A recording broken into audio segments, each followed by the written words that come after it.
Big boss 14 के घर के अंदर प्यार भरी नोक-झोंक अब गंदा रूप लेने लगी है। बर्तन धोने से शुरू हुई लड़ाई अब जूते चप्पल तक पहुंच चुकी है। कुछ ऐसा ही नजारा जैस्मिन और रुबीना दिलेक के बीच दिखा। बिग बॉस 14 के घर के अंदर शुरुआत से ही वो नजारा साफ-साफ दिखने लगा है, जिसके लिए यह शो फेमस रहा है। छोटी-छोटी बातों पर एक दूसरे से तू मैं का भी मौका लोग नहीं छोड़ रहे। पिछले दिनों नाखून की वजह से बर्तन न धोने को लेकर निक्की तंबोली और जैस्मिन भसीन के बीच खूब जमकर झगड़ा हुआ था और अब टीवी की चहेती बहुओं के बीच ऐसे ही मुद्दों पर खूब जंग दिखने लगी है। जैस्मिन रुबीना दिलेक से कहती है कि आपको चप्पल भी चाहिए और जूता भी, लेकिन आपको केवल एक ही चूज करना होगा। इस पर रुबीना कहती है कि ताकि आपके मेकअप का सामान उससे आ जाए। इस पर जैस्मिन कहती है कि मेरे लिए मेरी स्किन इम्पॉर्टेंट है, तो रुबीना जवाब देती है तो क्या मेरे लिए नहीं है। रुबीना कहती है कि मेरे लिए चप्पल प्रायोरिटी है और इसके लिए मैं भीख मांगकर चल रही हूँ। इस पे जैस्मिन उनके पैरों के चप्पल की ओर इशारा करती है। तब गुस्से में रुबीना कहती है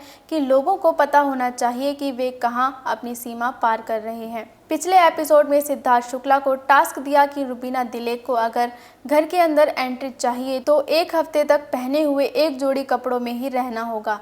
यह सुनकर रुबीना दंग रह जाती है और वह सोच में पड़ जाती है। रुबीना इस पर जब सवाल उठाती है तो बिग बॉस ने ये बोला था कि टास्क में जीतो, ये कभी नहीं बोला कि कपड़े मत बदलो। इस पर सिद्धार्थ कहते हैं कि टास्क भी हम ही लोग देंगे। इस पर रुबीना टास्क करने से मना कर देती है।